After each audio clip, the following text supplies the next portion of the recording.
Welcome to G3 media. ముందుగా headlines చూద్దాం. పారిశ్రామిక క్లస్టర్ల అభివృద్ధిపై సీఎం చంద్రబాబు కీలక సమీక్ష. విశాఖ, అమరావతి, తిరుపతి ప్రాంతాల్లో అభివృద్ధిపై చర్చలు. రేర్ ఎర్త్ మినరల్ ప్రణాళికలపై సీఎం సమీక్ష. పరిశ్రమల హబ్ గా రాష్ట్రాన్ని తీర్చిదిద్దే దిశగా చర్యలు వేగం.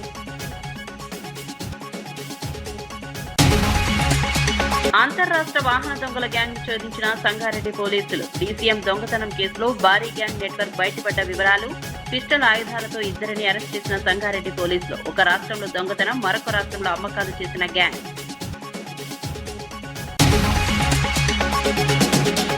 తమిళనాడులో విజయ్ పార్టీ ప్రపంచం. టీవీకి ఎదుగుదలతో రెండు పార్టీల ఆధిపత్యానికి భారీ దెబ్బ. ఫ్రెండ్స్ లో 2వ స్థానంలో నిలిచిన విజయ్ పార్టీ తమిళ రాజకీయాల్లో కొత్త శకానికి విజయ్ నాంది.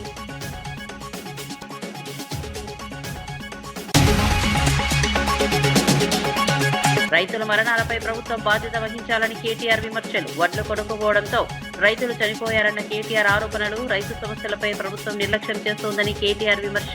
వెంటనే చర్యలు తీసుకుని రైతులను ఆదుకోవాలని కేటీఆర్ డిమాండ్. స్టాలిన్ పై బండి సంజయ్ తీవ్ర విమర్శలు. తమిళనాడు ప్రజలు స్టాలిన్ కు గుణపాఠం చెప్పారన్న బండి సంజయ్. దేశవ్యాప్తంగా ఎన్డీఏ బలం పెరుగుతుందని బండి సంజయ్ ధీమా. ఎన్నికల ఫలితాలు ప్రజల మార్పు సంకేతమని బండి సంజయ్ వ్యాఖ్యలు. ఆంధ్రప్రదేశ్లో పారిశ్రామిక అభివృద్ధిపై ముఖ్యమంత్రి చంద్రబాబు సమీక్ష నిర్వహించారు. విశాఖ, అమరావతి, తిరుపతి ఎకనామిక్ రీజియన్లలో క్లస్టర్ల అభివృద్ధిపై చర్చించారు. కేంద్ర ప్రభుత్వం భవ్య పథకం కింద పార్కుల అభివృద్ధి అంశంపై దృష్టి సారించారు. 2026-27లో రేర్ ఎర్త్ మినరల్ పార్క్ ఏర్పాటు ప్రణాళికపై చర్చించారు.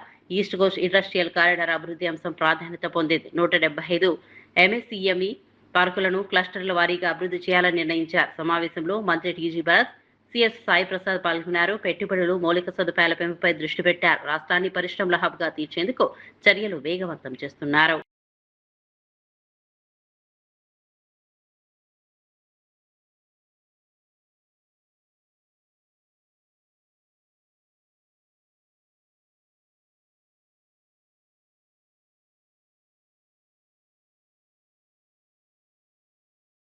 రాష్ట్ర అధ్యక్షుడు రామచంద్రరావు మే 10న జరగబోయే ప్రధాని మోదీ బహిరంగ సభను విజయవంతం చేయాలని పిలుపునిచ్చారు. 2 లక్షల మంది ప్రజలతో భారీగా సభ నిర్వహించేందుకు ఏర్పాట్లు చేస్తున్నామని తెలిపారు. దేశంలో మార్పు ప్రారంభమైందని, మోదీ రాకతో తెలంగాణలో కూడా పెద్ద మార్పులు వస్తాయని స్పష్టం చేశారు. బీజేపీ శకం మొదలవుతుందని విశ్వాసం వ్యక్తం చేశారు. పశ్చిమ బెంగాల్లో పార్టీ గెలుపు దిశగా సాగుతుండడం శుభపరిణామమన్నారు. ఎన్నికల ప్రచారంలోనే బీజేపీ ఆధిక్యం సాధిస్తుందని ముందే చెప్పామని గుర్తు చేశారు. మరోవైపు మల్కాజ్గిరి ఎంపీ ఈటెల రాజేందర్ మాట్లాడుతూ ఎన్నికల అనంతరం మోదీ మరోసారి రాష్ట్రానికి రానున్నారని తెలిపారు. 5 రాష్ట్రాల ఫలితాలు చూస్తే తెలంగాణలో కూడా అదే ఫలితాలు పునరావృతం అవుతాయని చెప్పారు. రాష్ట్ర అభివృద్ధితోనే దేశ అభివృద్ధి సాధ్యమని పేర్కొన్నారు. తెలంగాణలో వేల కోట్ల అభివృద్ధి పనులు చేపట్టనున్నట్లు తెలిపారు.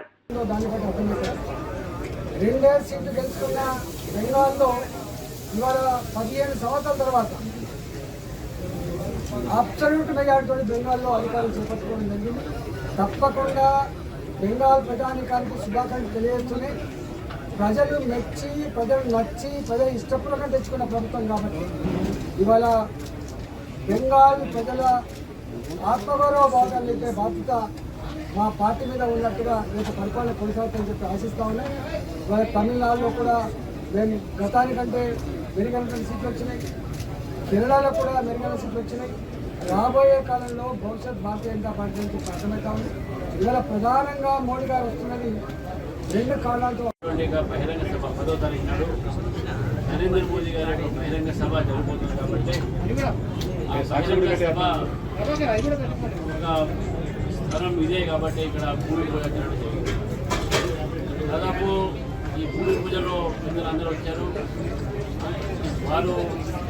వారి హస్తాలతో పూజలు కూడా జరిగినాయి. 2 లక్షల పైగా ఒక కార్యకర్తలతో, ప్రజలతో ఈ సభ జరగబోతుందని చెప్పి కూడా భావిస్తాము. ఇప్పటికే మా నాయకులు జిల్లాల పర్యటన చేస్తూ ఉన్నారు. ఉత్సాహం బాగుంది. నరేంద్ర మోదీ గారు ఎలక్షన్స్ అయిన తర్వాత, 3వసారి ప్రధానమంత్రి అయిన తర్వాత మొట్టమొదటిసారి తెలంగాణకు రావడము, మరి తెలంగాణ రావడము, దాంతో అనేకమైనట్టుగా కేంద్ర ప్రభుత్వం ప్రాజెక్టులు తెలంగాణ ప్రజలకు, దేశానికి అభివృద్ధి చేయకపోవడము, ఇవన్నీ కూడా చెప్తాయి. అంటే ఈ యొక్క భూమి పూజలో మీరందరూ వచ్చినందుకు ఈ యొక్క సహకారాన్ని అదేవిధంగా తెలంగాణ ప్రజలు కూడా నేను కోరుతాను. మన ప్రధానమంత్రి మొదటిసారి వచ్చారు కాబట్టి వారికి భవ్యమైన స్వాగతం చెప్తాము. బహిరంగ సభలు కూడా అందరూ కూడా పాల్గొనాలని కోరుతూ మరి తప్పకుండా నేను పూర్తిగా నమ్ముతున్నాను. ఏ విధంగా అయితే ఈరోజు దేశంలో మొత్తం మార్పులు జరుగుతూ ఉన్నాయో దేశ ప్రజలు బీజేపీ విధానాలు మోదీ గారి నాయకత్వం చూస్తూ ఉన్నారు. రేపు తెలంగాణలో కూడా మోదీ గారి నాయకత్వంతో తెలంగాణ రాజకీయాల్లో పెద్ద మార్పు జరిగి తెలంగాణలో కూడా ప్రజలు మోదీ వైపు చూస్తారు, బీజేపీ వైపు చూస్తారు. నేను పూర్తిగా నమ్ముతున్నాను. ఈ విశ్వాసంతోనే ఈ యొక్క సభ ఏర్పాటు చేసినాము. అదేవిధంగా సభ ఏమిటం చేయాలని చెప్పి తెలంగాణ ప్రజలను కోరుతూ మరి మొదటిసారి తెలంగాణకు రావడము మరి ముఖ్యంగా ప్రతిష్టాత్మకంగా జరిగినటువంటి 5 రాష్ట్రాల ఎన్నికల ఫలితాల తర్వాత వారు తెలంగాణలో అడుగు పెడతా ఉన్నారంటే తెలంగాణ ప్రజలు వారు కళ్ళకు ఒత్తులు పెట్టుకొని ఎదురు చూస్తూ ఉన్నారు మోదీ గారి రాక గురించి. ఒక విశేషమైన స్పందన ప్రజల్లో అంతర్లీనంగా కొనసాగుతుంది. తెలంగాణలో మోదీ గారి ఎజెండా అభివృద్ధి ఎజెండాతోనే ఎక్కడ ఈ దేశంలో ఎన్నికలు జరిగినా పంచాయతీ నుంచి మొదలుకుంటే పార్లమెంట్ వరకు గెలుస్తున్నటువంటి పార్టీ అది బీజేపీ, ఎన్డీఏ మాత్రమే చెప్పి మరొకసారి ఈరోజు నిరూపితమైంది. 5 రాష్ట్రాల్లో ఒక బీజేపీ పాలిత రాష్ట్రం అస్సాం మినాయిస్తే అన్ని రాష్ట్రాల్లో కూడా ఏ పార్టీలు అయితే అధికారంలో కొనసాగినాయో ఆ ప్రభుత్వాలన్నీ కూడా అప్రతిష్ట పాలు, అవినీతికి తెరలేపి ఒక రాక్షస పాలన ఈ రకంగా అందించారు. కుటుంబ పాలన, వంశపారపర రాజకీయాలకు చెల్లు చీటి అని చెప్పి ఆ 4 రాష్ట్రాల్లో కూడా యాంటీ ఇన్కంబెన్సీ ఓటు. ఒక్క అస్సాంలో మాత్రమే బీజేపీ పాలిత రాష్ట్రం కాబట్టి ప్రో ఇన్కంబెన్సీ ఓటుతో ఇవాళ మనం గెలుస్తాం. దీన్ని బట్టి అర్థం చేసుకోవచ్చు ఇవాళ ఖచ్చితంగా పుదుచ్చేరి కూడా ఎన్డీఏ ప్రో ఇన్కంబెన్సీ ద్వారా ఇవాళ అర్థం చేసుకోవచ్చు. తెలంగాణ ప్రజలు కూడా అభివృద్ధి ఎక్కడంటే మోదీ గారు ఎక్కడ ఉంటే అభివృద్ధి అక్కడ. ఈ అభివృద్ధి ఎజెండాతో ఇవాళ దేశవ్యాప్తంగా ప్రజల మన్నలు చూడగొంటున్నటువంటి నరేంద్ర మోడీ గారు ఖచ్చితంగా ఇవాళ తెలంగాణలో కూడా తెలంగాణ ప్రజల ఆకాంక్షలు, ఆలోచన 2 పార్టీలు బీఆర్ఎస్, కాంగ్రెస్ పట్ల విసిగిపోయినారు. ఆ 2 పార్టీలు కూడా తెలంగాణ సంపదను ఏ రకంగా దోపిడీ చేశారు, దోచుకున్నారు. ఒకరేమో ఒక కుటుంబం కోసం దోపిడీ చేస్తే ఇప్పుడు 2వ పార్టీ అధికారంలో ఉన్న కాంగ్రెస్ పార్టీ ఢిల్లీలో ఉన్నటువంటి కుటుంబం కోసం ఇవాళ ఏ రకంగా దోపిడీ చేస్తున్నదో ప్రజలు ఇవాళ గమనిస్తున్నారు. కాబట్టి ఖచ్చితంగా తెలంగాణలో కూడా భవిష్యత్తులో బీజేపీ మాత్రమే. ఇవాళ 5 రాష్ట్రాల ఎన్నికల ఫలితాల తర్వాత ఇవాళ 4 రాష్ట్రాల్లో బీజేపీ విజయ దుందుబి మోగించిందంటే ఖచ్చితంగా తెలంగాణ అతీతం కాదు. తెలంగాణలో కూడా ఇంతకుముందు మన ఎంపీ గారు చెప్పినట్టుగా ఈ అభివృద్ధి అనేది ఈ 12 సంవత్సరాల్లో దాదాపు 15 లక్షల కోట్ల రూపాయలు ప్రభుత్వం ఏమున్నది అని కాదు, ఏ పార్టీ పాలిస్తున్నది కాదు. కేంద్ర మంత్రి బండి సంజయ్ తమిళనాడు ముఖ్యమంత్రి స్టాలిన్ పై తీవ్ర వ్యాఖ్యలు చేశారు. తమిళనాడు ప్రజలు స్టాలిన్ కు గుణపాఠం చెప్పారని అన్నారు. కేరళలో ప్రజా వ్యతిరేకత కారణంగానే యూడీఎఫ్ ఎక్కువ స్థానాలు గెలిచిందని పేర్కొన్నారు. బెంగాల్లో బీజేపీ హవా మొదలైందని స్పష్టం చేశారు. రాబోయే రోజుల్లో ప్రధాని మోదీ నాయకత్వంలోని ఎన్డీఏ ప్రభుత్వం మరింత బలపడుతుందని చెప్పారు. డబుల్ ఇంజన్ సర్కార్ దేశవ్యాప్తంగా ఏర్పడబోతోందని ధీమా వ్యక్తం చేశారు. ఎన్నికల ఫలితాలు ప్రజలు మారుతున్న అభిప్రాయాలకు నిదర్శనమని పేర్కొన్నారు. దేశంలో బీజేపీ ప్రభావం పెరుగుతోందని చెప్పారు. వచ్చే ఎన్నికల్లో కూడా ఇదే ట్రెండ్ కొనసాగుతుందని విశ్వాసం వ్యక్తం చేశారు. ఇలా దేశ ప్రజలు గుణపాఠం చెప్పారు. కేరళలో ఆ కమ్యూనిస్ట్ ప్రభుత్వం 3 సార్లు 2 సార్లు అయింది కాబట్టి ప్రజా వ్యతిరేకత ఉంది కాబట్టి అది గుడ్డిలో మీరు గెలిచే ప్రయత్నం గెలుస్తున్నారు కావచ్చు అంతే. ఇవాళ అనేక రాష్ట్రాలు ఇవాళ బెంగాల్ మాకు కొత్తగా యాడ్ అవుతుంది ఇవాళ. ఇట్లా ఇంకా రాబోయే ఎన్నికలు కూడా నరేంద్ర మోడీ గారి నేతృత్వంలోని ఎన్డీఏ ప్రభుత్వాలు ఈ దేశంలో డబుల్ ఇంజన్ సర్కార్ ఏర్పడబోతున్నాయి. అంతటా కూడా ఇలా బెంగాల్ ఫలితాల కోసం దేశవ్యాప్తంగా భారతీయ జనతా పార్టీ కార్యకర్తలు ఎదురుస్తున్నారు. ఈ ఫలితాల బట్టి దాదాపు అనేక మంది కార్యకర్తలు బలిదానం అయిపోయినాడు. బంగ్లాదేశ్ గుండాల చేతుల మా కార్యకర్తలు బలిదానం అయిపోయారు. మా కార్యకర్తల కుటుంబాలు బలైపోయినాయి. ఇలా ఇండియా అలయన్స్ మొత్తం కొట్టుకబీక్తుంది, గాలి మొత్తం కొట్టుకబీక్తున్నది. అది ఎక్కడ లేవు కూడా వీక్తుంది. అది సర్వల్ల నష్టం ఎవరు జరిగింది అంటే బంగ్లాదేశ్ కూడా వచ్చి ఈ దేశంలో వచ్చి ఓటేసిపోతే దొరుకుకోవాలా చెప్పరాదు. ఈ దేశం కానోడు ఈ దేశంగా వచ్చి ఈ దేశంలో బాంబులు పెట్టి విధ్వంసాలు సృష్టించి ఈ దేశ పౌరులను చంపి ఈ దేశ ఆస్తులను కొల్లగొట్టి అక్రమంగా చొరబడి వాడొచ్చి ఓటేస్తే ఒప్పుకుంటారా? దేశ ప్రజలు ఆలోచిస్తారా ఇలా? అందుకే సరే వచ్చింది కాబట్టి బంగ్లాదేశ్ ప్రజలు కూడా ఇలా బంగ్లాదేశ్ చొరబడిదారులకు దీని ద్వారా చిరవగీతం పాడుతున్నది ఎన్డీఏ ప్రభుత్వం, నరేంద్ర మోదీ ప్రభుత్వం. కాబట్టి ఫలితాలు ఈసారి ఇటీవల బీజేపీ అనుకూలంగా రావాల్సిందే, దీదీ సంగతి చెప్పాల్సిందే అని చెప్తున్నారు ఇవాళ. రైతుల మరణాలపై బీఆర్ఎస్ నేత కేటీఆర్ తీవ్ర విమర్శలు చేశారు. ప్రభుత్వం వడ్లు కొనకపోవడం వల్ల 2 రైతులు ప్రాణాలు కోల్పోయారని అన్నారు. రంగారెడ్డి జిల్లాలో గౌరయ్య ఎండలో వడ్లు ఆరబోస్తూ కుప్పకూలి చనిపోయారని తెలిపారు. మహబూబాబాద్ జిల్లాలో వెంకన్న పిడుగు పడడంతో మరణించారని చెప్పారు. వడ్లు కొనకపోవడం వల్ల ఈ ఘటనలు జరిగాయని మండిపడ్డారు. ఇవి ప్రభుత్వం చేసిన హత్యలేనని తీవ్ర వ్యాఖ్యలు చేశారు. రైతుల సమస్యలను ప్రభుత్వం పట్టించుకోవడం లేదని విమర్శించారు. వెంటనే చర్యలు తీసుకుని రైతులను ఆదుకోవాలని డిమాండ్ చేశారు. ఆఖరికి వాన పడేటట్టుంటే అటూరికి ఇటూరికి ఆ టార్పాలిన్ కప్పేందుకు ఆయన మరి పంటను కాపాడుకునేందుకు ప్రయత్నం చేసి అక్కడికక్కడ పిడుగుపడితే సెంటర్లోనే ఆ వెంకన్న గారు కూడా చచ్చిపోయింది. అంటే ఇవి ఖచ్చితంగా ప్రభుత్వం చేస్తున్న హత్యలు.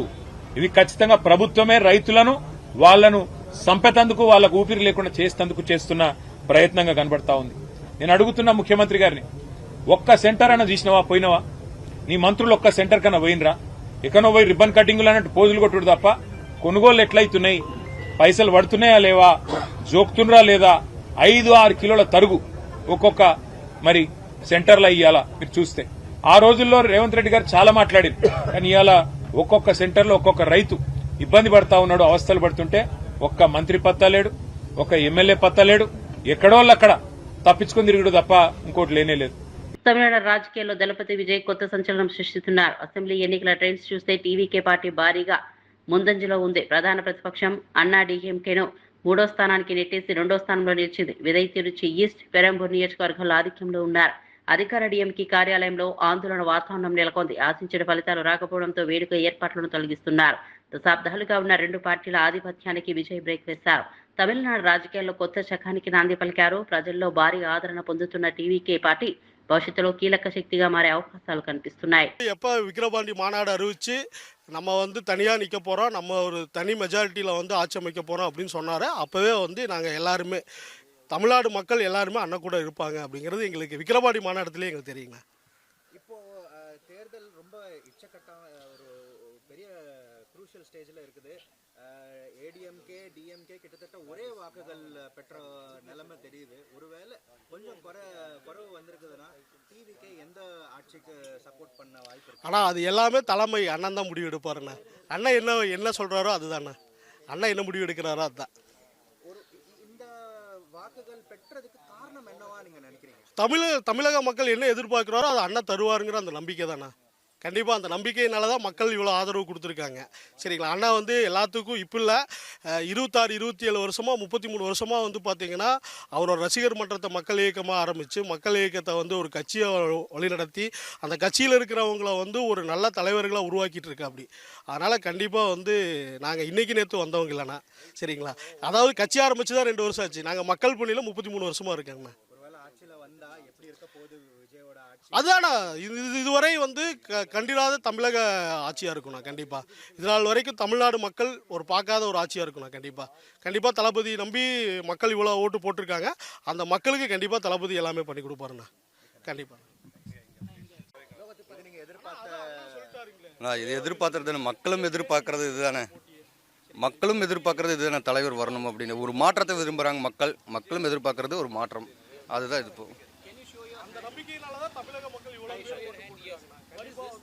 தளபதி விஜய், தளபதி ரொம்ப சந்தோஷமா இருக்குண்ணா. தலைவர் தானே ஆட்சி அமைக்க போறாரு.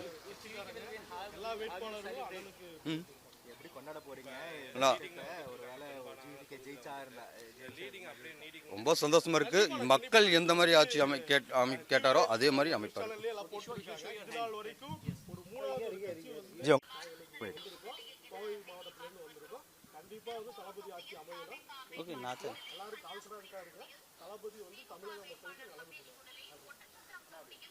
సంగారెడ్డి జిల్లా పోలీసులు అంతర్రాష్ట్ర వాహనాల దొంగల ముఠాను విజయవంతంగా ఛేదించారు. జిల్లా ఎస్పీ పరితోష్ పంకజ్ మీడియాతో మా సమావేశంలో వివరాలు వెల్లడించారు. నారాయణఖేడ్ పరిధిలో డీసీఎం వాహనం దొంగతనం కేసును పోలీసులు నమోదు చేసి ప్రత్యేక బృందాలతో దర్యాప్తు చేపట్టారు. సీసీటీవీ ఫుటేజీలు, సాంకేతిక ఆధారాల ఆధారంగా అనుమానితులను గుర్తించారు. పంచనామా కమాన్ వద్ద వాహనాల తనిఖీలో 2 నిందితులను అదుపులోకి తీసుకుని విచారించగా భారీ గ్యాంగ్ నెట్వర్క్ బయటపడింది. వారి వద్ద నుండి పిస్టల్స్, రౌండ్స్, ఎయిర్ గన్, కత్తులు, సెల్ ఫోన్లు స్వాధీనం చేసుకున్నారు. ఒక రాష్ట్రంలో వాహనాలు దొంగిలించి మరో రాష్ట్రంలో అమ్మే విధంగా ఈ ముఠా పనిచేస్తున్నట్లు పోలీసులు వెల్లడించారు. ఇప్పటికే 6గురిని అరెస్ట్ చేసి రిమాండ్కు తరలించారు. మరికొందరు నిందితులు పరారీలో ఉండగా వారి కోసం గాలింపు చర్యలు కొనసాగుతున్నాయి. మనకి ఇన్ఫర్మేషన్ వచ్చింది regarding movement of suspicious persons in Narayan Khed limit. So ఇమీడియట్గా మన లోకల్ సిఐ గారు, ఎస్ఐ గారు అక్కడ పోయి ఎదురుకి అప్రిహెండ్ చేశారు. వాళ్ళకి అడిగారు ఎందుకు తిరుగుతున్నారు, వాళ్ళ కొంచెం బిహేవియర్ కూడా సస్పీషియస్ ఉంది అండ్ మనకి ఇన్ఫర్మేషన్ కూడా ఉంది వాళ్ళ గురించి. కాబట్టి ఈజీగా ఐడెంటిఫైడ్ అయ్యారు. వాళ్ళ అక్కడ మన ఆన్ ద స్పాట్ సీజర్లో ఒక కంట్రీ మేడ్ పిస్టల్, ఆల్రెడీ ఇది కంట్రీ మేడ్ ఒక పిస్టల్ ఉంది, along with 2 live rounds and 1 air gun. తర్వాత ఈ 2 ఇది నైఫ్స్, సీకల్స్ ఉన్నాయి, వాళ్ళ పొజిషన్లో దొరికింది. మన వాళ్ళు అక్కడేది మనీ పంచనామా చేసి వాళ్ళకి మళ్ళీ ఇంట్రోగేట్ చేశారు. ఆ ఇంట్రోగేషన్లో వాళ్ళు టోటల్ 11 ఆఫెన్సెస్ కన్ఫెస్ చేశారు. ఈ 11 ఆఫెన్సెస్లో మన తెలంగాణ రాష్ట్రంలో 5 ఆఫెన్సెస్ ఉన్నాయి, మహారాష్ట్ర రాష్ట్రంలో కూడా 5 ఆఫెన్సెస్ ఉన్నాయి, కర్ణాటకలో ఒక ఆఫెన్స్కి వాళ్ళు కన్ఫెస్ చేశారు. ఇప్పుడు వరకు 11 కేసెస్ కన్ఫెషన్ చేశారు. ఈ కేసులో మొత్తం 13 మెంబర్కి ఒక గ్యాంగ్ ఉంది. సో వాళ్ళకి మోడస్ ఆపరెండి ఏముంది, vehicle being stolen from Karnataka and Maharashtra, వాళ్ళు ఇక్కడ తెలంగాణలో స్క్రాప్లో కట్ చేస్తారు అండ్ తెలంగాణలో థెఫ్ట్ అయిన వెహికల్కి మహారాష్ట్ర, కర్ణాటకలో కట్ చేస్తారు. So to confuse the police also and to make it more safe, వాళ్ళు ఇక్కడ నుంచి థెఫ్ట్ అయిన వెహికల్కి అక్కడ స్క్రాప్లో పెట్టారు, అక్కడ నుంచి థెఫ్ట్ అయిన వెహికల్కి మన తెలంగాణ పరిధిలో స్క్రాప్లో చేస్తారు. సో ఈ టోటల్ మనకి A1, A2 ఈ కేసులో మొహమ్మద్ ఖుర్షీద్ అహ్మద్ అండ్ A2 మొహమ్మద్ జాఫర్ అలీ ఈ ఎదురు నిన్న అది ఆన్ ద స్పాట్ దొరికారు. మళ్ళీ వాళ్ళ కన్ఫెషన్ మీద మనం మొత్తం 13 మందికి మేము ఐడెంటిఫై చేసాము. ఇప్పుడు వరకు మొత్తం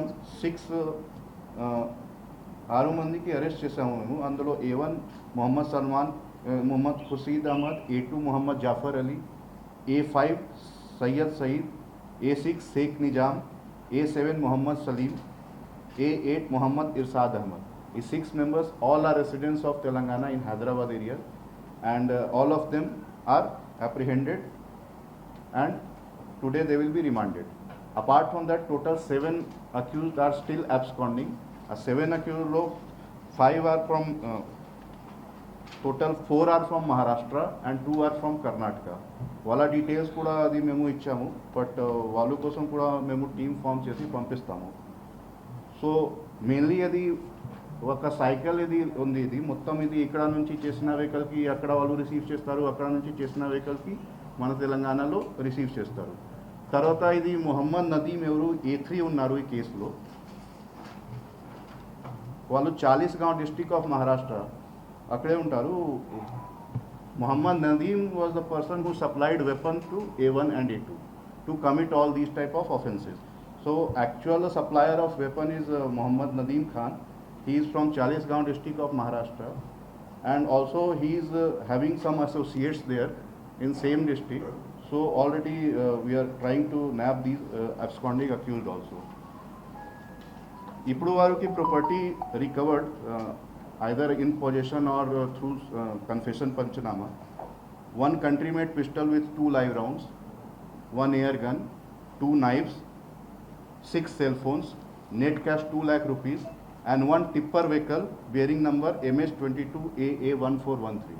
ఈ టిప్పర్ వెహికల్ కూడా జస్ట్ ఇది ఫ్యూ డేస్ బ్యాక్ అక్కడ మహారాష్ట్ర నుంచి వీడ్ డిస్టిక్ ఉంది, అక్కడ ఒక పర్లీ వాజినాథ్ సిటీ ఉంది, అక్కడ నుంచి సీఎం రేవంత్ రెడ్డి అధ్యక్షతన సచివాలయంలో సమావేశం నిర్వహించనున్నారు. పాలన, అభివృద్ధికి సంబంధించిన కీలక అంశాలపై చర్చ జరుగుతాయి. ముఖ్య విధాన నిర్ణయాలు తీసుకునే అవకాశం ఉంది. ప్రభుత్వ కార్యక్రమాల అమలుపై సమీక్ష చేయనున్నారు. తాజా పరిస్థితులపై మంత్రులతో చర్చిస్తారు. ఈ సమావేశం తర్వాత కీలక ప్రకటనలు వచ్చే అవకాశం ఉంది.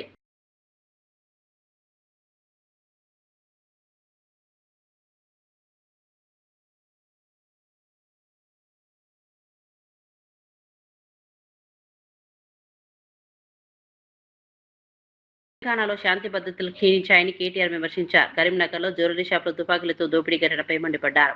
ఇది ప్రభుత్వ వైఫల్యానికి నిదర్శనమని అన్నారు.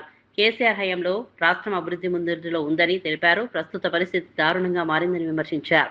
రేవంత్ పాలనలో తెలంగాణ, బీహార్, యూపీ కంటే వెనుకబడిందని అన్నారు. ప్రజల భద్రతను ప్రభుత్వం నిర్లక్ష్యం చేస్తోందని ఆరోపించారు. చెరువులను మిషన్ కాకతీయలో టేకప్ చేయడం గాని, అట్లాగే నీటి వనరులను గోదావరి గాని, కృష్ణా గాని సద్వినియోగం చేసుకోవడంలో గాని ఇవన్నీ చేయడం వల్ల కేసీఆర్ గారి ప్రభుత్వంలో మన రాష్ట్రం పంజాబ్ను, హర్యానాను తలదన్ని వ్యవసాయంలో నెంబర్ 1గా నిలిచింది. మరి వాళ్ళ రేవంత్ రెడ్డి గారి హయాంలో ఎట్లా ఉంది అంటే బీహార్ను, ఉత్తరప్రదేశ్ను తలదన్ని నేరాలలో మన రాష్ట్రం నెంబర్ 1గా నిలిచే ఒక దౌర్భాగ్యపు పరిస్థితి దాపురించిందని చెప్పక తప్పడం లేదు. ఎన్నడూ కరీంనగర్ చరిత్రలో, నేను కూడా ఇక్కడ పుట్టినవాడిని, ఇక్కడ చదువుకున్నవాడిని 2-3 ఏళ్లు. కరీంనగర్లో నేను దాదాపుగా నాకు 45 ఏళ్ల సంబంధం ఉంది కరీంనగర్తో. ఈ కరీంనగర్ పట్టణంలో నాకు బుద్ధి తెలిసినప్పటి నుంచి ఇక్కడున్న పెద్దలు కూడా అందరిని అడిగినాను, జీవన్ రెడ్డి గారిని, కమలాకర్ గారిని, ఇంకా మా సోదరులందరినీ, ఎప్పుడన్నా ఎన్నడన్నా ఇట్లాంటి సంఘటన గురించి మీరు విన్నారా? 5 తుపాకులతో 5గురు ముష్కరులు వచ్చి ఒక వ్యాపార సముదాయంలో చొరబడి భయభ్రాంతులకు గురి చేసి దాదాపు 4-5 కోట్ల రూపాయల విలువైన సంపద దోచుకోవడమే కాకుండా 32 గంటలైనా పత్తాలేరు వాళ్ళని పట్టుకునే పరిస్థితి లేదంటే ఎంత దౌర్భాగ్యమైన పరిస్థితిలో రాష్ట్ర ప్రభుత్వం ఉన్నది, ఎంత హీనమైన పరిస్థితిలో ఈ నగరంలో పోలీసింగ్ వ్యవస్థ ఉన్నది, దాన్ని బట్టి చెప్పవచ్చు. శాంతి భద్రతలను పర్యవేక్షించాల్సిన రాష్ట్ర హోంశాఖ గౌరవ ముఖ్యమంత్రి గారి చేతిలోనే ఉన్నది. మరి ముఖ్యమంత్రి గారు ఏం చేస్తున్నట్టు, ఆయన కింద పనిచేస్తున్న పోలీసులు ఏం చేస్తున్నట్టు దీన్ని బట్టి అర్థం చేసుకోవచ్చు. మన రామగుండం పోలీస్ కమిషనరేట్ పరిధిలో నేను చూశాను, ఈనాడులో వార్త వచ్చింది. పోలీసు బండిలో డీజిల్ లేక పోలీసు వాళ్ళు బండ్లు నూక్కుంటా పోతా ఉన్నారు. ఈ రోజు రాష్ట్రంలో ఇది పరిస్థితి. మరి హోంమంత్రి ఎవరయ్యా అంటే ద గ్రేట్ రేవంత్ రెడ్డి గారు. నేను అనేది ఇవాళ ఈ రాష్ట్రంలో ఈ రకంగా పోలీసు వాళ్ళ వ్యవహారం ఉంటే ఆ పోలీస్ మంత్రి గారు ఏం చేస్తున్నట్టు, ప్రభుత్వం ఏం చేస్తున్నట్టు, పట్టపగలు 11 గంటలకి ఉదయమే 5 తుపాకులతో కరీంనగర్లో దుండగులు సంచరిస్తుంటే ఏం చేస్తున్నట్టు ఇక్కడ పోలీస్ యంత్రాంగము? గుడ్డి గుర్రాల పనులు దొమ్ముతున్నారా? ఏం చేస్తున్నారు? మా కార్పొరేటర్లను తీసుకొని పోయి ఎప్పుడో 20 ఏళ్ల కిందటి కేసులు పెట్టి జైళ్లలో పెట్టడం, మా వాళ్ళు పిల్లలు ఎవరైనా సోషల్ మీడియాలో పోస్టు పెడితే ఫోన్ చేసి బెదిరించడం, ఒక రీట్వీట్ చేస్తే 20 రోజులు జైల్లో పెట్టడం, ఇదేనా పోలీసింగ్ అంటే ఈ రాష్ట్రంలో ఈరోజు? ఎంత అరాచకమైన పరిపాలన! నేరాలు, ఘోరాలు, వీటి నియంత్రణలో ప్రభుత్వ వైఫల్యం వల్ల ఇవాళ శాంతి భద్రతలు అడిగంటిపోవడం వల్ల ఇవాళ మనం బీహార్తో ఉండే పరిస్థితులతో పోటీ పడే ఒక దౌర్భాగ్యపు పరిస్థితి ఈ కాంగ్రెస్ ప్రభుత్వం వల్ల, రేవంత్ రెడ్డి గారి వల్ల వచ్చింది అని చెప్పక తప్పదు. తమిళనాడు ఎన్నికల్లో టీవీకే విజయం నేపథ్యంలో విజయ్ కుటుంబంలో సంబరాలు వెల్లువెత్తాయి. విజయ్ తండ్రి ఎస్ఏ చంద్రశేఖర్ తన కుమారుడి నాయకత్వాన్ని ప్రశంసించారు. అతని పట్టుదలే విజయానికి కారణమని తెలిపారు. కుటుంబ సభ్యుల ఆనందంతో నృత్యాలు చేస్తూ వేడుకలు జరుపుకున్నారు. టీవీకే పార్టీ భారీ విజయంతో రాష్ట్ర వ్యాప్తంగా చర్చనీయాంశమైంది. తమిళనాడు రాజకీయాల్లో కొత్త శక్తిగా ఎదుగుతోంది. ప్రజల్లో భారీ స్పందన లభిస్తోంది. దేశవ్యాప్తంగా ఈ ఫలితాలు ఆసక్తిని రేకెత్తిస్తున్నాయి. సంగారెడ్డి జిల్లా పోలీసులు అంతర్రాష్ట్ర వాహన దొంగల ముఠాను విజయవంతంగా ఛేదించారు. జిల్లా ఎస్పీ పరితోష్ పంకజ్ మీడియా సమావేశంలో వివరాలు వెల్లడించారు. నారాయణఖేడ్ పరిధిలో డీసీఎం వాహనం దొంగతనం కేసును పోలీసులు నమోదు చేసి ప్రత్యేక బృందాలతో దర్యాప్తు చేపట్టారు. సీసీటీవీ ఫుటేజీలు, సాంకేతిక ఆధారాలంగా అనుమానితులను గుర్తించారు. పంచనామా కమాన్ వద్ద వాహనాల తనిఖీలో 2 నిందితులను అదుపులోకి తీసుకుని విచారించగా భారీ గ్యాంగ్ నెట్వర్క్ బయటపడింది. వారి వద్ద నుండి పిస్తాల్స్, రౌండ్స్, ఎయిర్ గన్, కత్తులు, సెల్ ఫోన్లు స్వాధీనం చేసుకున్నారు. ఒక రాష్ట్రంలో వాహనాలు దొంగిలించి మరో రాష్ట్రంలో అమ్మే విధంగా ఈ ముఠా పనిచేస్తున్నట్లు పోలీసులు వెల్లడించారు. ఇప్పటికే 6గురిని అరెస్ట్ చేసి రిమాండ్కు తరలించారు. మరికొందరు నిందితులు పరారీలో ఉండగా వారి కోసం గాలింపు చర్యలు కొనసాగుతున్నాయి. పోలీసులు కేసును మరింత లోతుగా విచారిస్తున్నారు. ఇన్ఫర్మేషన్ వచ్చింది regarding movement of suspicious persons in Narayankhed limit. So ఇమీడియట్గా మన లోకల్ సిఐ గారు, ఎస్ఐ గారు అక్కడ పోయి ఎదురుకి అప్రిహెండ్ చేశారు. వాళ్ళకి అడిగారు ఎందుకు తిరుగుతున్నారు, వాళ్ళ కొంచెం బిహేవియర్ కూడా సస్పిషియస్ ఉంది అండ్ మనకి ఇన్ఫర్మేషన్ కూడా ఉంది వాళ్ళ గురించి. కాబట్టి ఈజీగా ఐడెంటిఫైడ్ అయ్యారు. వాళ్ళ అక్కడ మన ఆన్ ద స్పాట్ సీజర్లో ఒక కంట్రీ మేడ్ పిస్టల్, ఆల్రెడీ ఇది కంట్రీ మేడ్ ఒక పిస్టల్ ఉంది, along with 2 live rounds and 1 air gun. తర్వాత ఈ 2 ఇది నైఫ్స్, సీకల్స్ ఉన్నాయి, వాళ్ళ పొజిషన్లో దొరికింది. మన వాళ్ళు అక్కడే మనీ పంచనామా చేసి వాళ్ళకి మళ్ళీ ఇంట్రోగేట్ చేశారు. ఆ ఇంట్రోగేషన్లో వాళ్ళు టోటల్ 11 ఆఫెన్సెస్ కన్ఫెస్ చేశారు.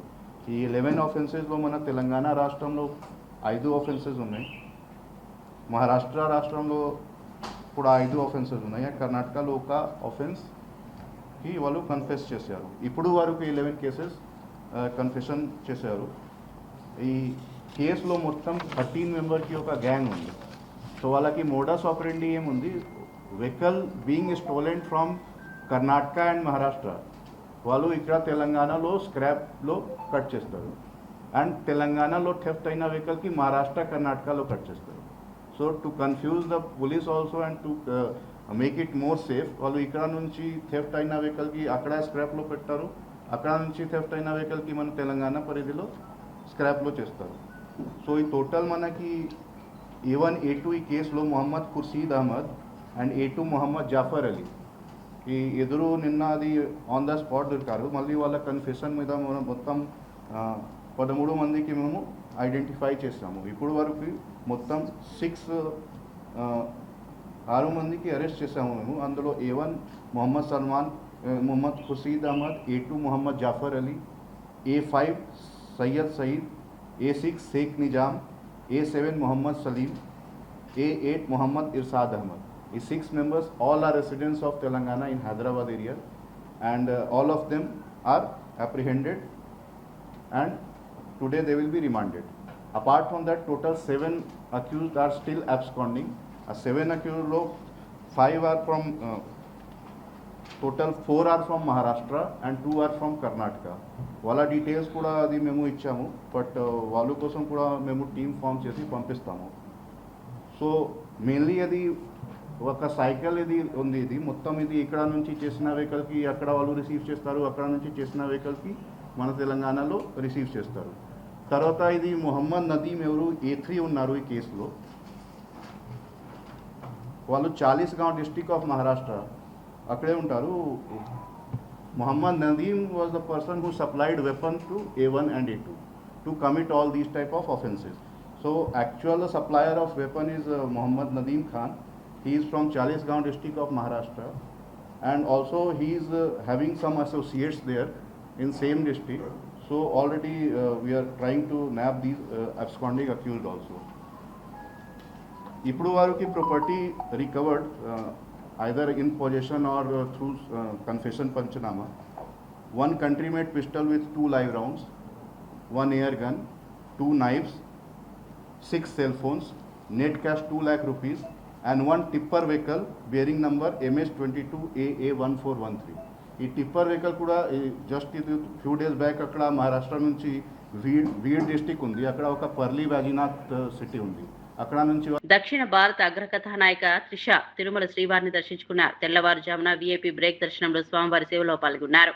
నేడు ఆమె పుట్టినరోజు కావడంతో ఈ దర్శనం ప్రత్యేక ప్రాధాన్యత సంతరించుకుంది. అలాగే తమిళనాడు ఎన్నికల ఫలితాలు వెలువడుతున్న నేపథ్యంలో ఈ పర్యటనపై ఆసక్తి పెరిగింది. దళపతి విజయం కోసం త్రిష ముక్కులు తీర్చుకున్నారనే ప్రచారం జరుగుతోంది. దర్శనం అనంతరం రంగనాయకుల మండపంలో పండితులు ఆశీర్వచనం అందించారు. ఆలయ అధికారులు ప్రసాదాలు అందజేశారు. ఆమెను చూడడానికి భక్తులు అభిమానులు భారీగా చేరుకున్నారు.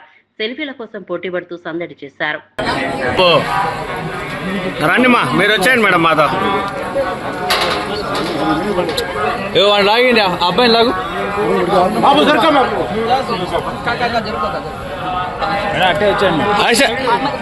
వందడింగ మేడం, అప్పుడే వందడింగ. ఏ బాబు మా ఇట్రా ఇట్రా, அப்படியே வந்துடுங்கம்மா.